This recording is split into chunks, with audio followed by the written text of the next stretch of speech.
tissue paper painting. I'm Sandy, and today we're going to take a piece of watercolor paper, some tissue paper, some water, and we're going to create this colorful piece of art that you can hang on the wall. And now we're going to go over the contents of our Take and Make bag.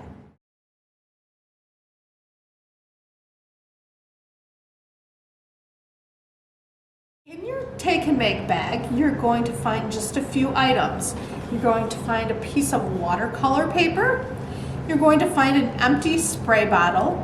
And if you take the cap off, or if you look in it, you'll see that it's empty. Mine has water in it already. And you're going to find many pieces of colorful tissue paper. And once you've got those out on display, you may want to go ahead and put water in your water bottle. And if you choose to cut instead of tear your tissue paper, you'd want a pair of scissors. But other than that, you won't need anything else from home. So now we're going to get started.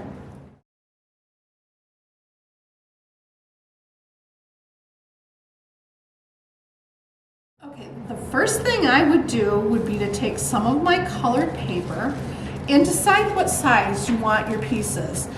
Again, you can cut them or you can tear them, and you can make them as big or as small as you want. The smaller the pieces that you put on there, the more colors you're going to end up with. So just take your time, kind of lay it out if you want to, have some fun, have your bigger pieces, your smaller pieces, and just kind of get an idea of what you want to do. Once you've done that, you want to take your piece of watercolor paper and you're going to feel the watercolor paper, and one side is just a little bit rougher than the other. One side is kind of smooth, and you might, I don't know if you can see it on this one, but you can feel the difference in the sides. And the rougher side is the side you want to work on.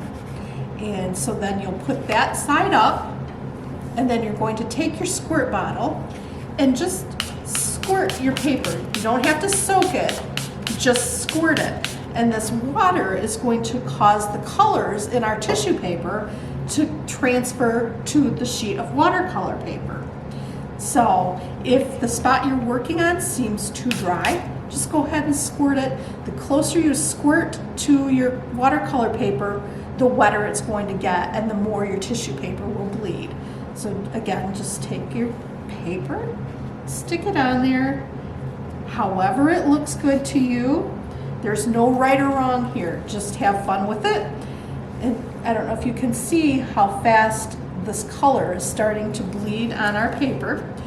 Do be aware that if you touch this, you're going to get the color on your fingers. So you may end up with some color on your hands before you're done, but that's okay, it'll wash off. And you also can put the water on the tissue paper if you want to try it that way. But just have fun and make colors. You can overlap them if you want. You can leave big spaces between your colors if you want. But just go ahead and build, put your colors on. Again, like this one's kind of curling up, so it doesn't seem like it's laying very well. So we'll just spray some water on there so it'll sit. And we need some green maybe. And it doesn't have to be exactly square.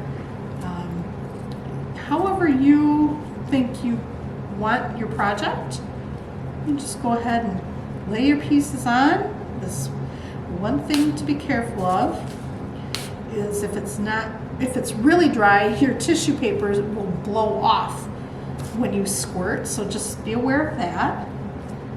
But just keep doing that, just taking different colors of your tissue paper until you've got it as full as you would like it. See, like that, it blew my paper off. And then you just continue until you're happy with it and let it dry. Once it's dry, your tissue pieces will come right off your watercolor paper. And so then once they come off, you're going to end up with something that looks like this. And that's our project. Thanks for joining us for tissue paper painting. I hope you had a lot of fun with this project. I would love to see any video or pictures that you've taken during this process, and you can share them with us at the email address on the screen below. We hope to see you next time. Bye.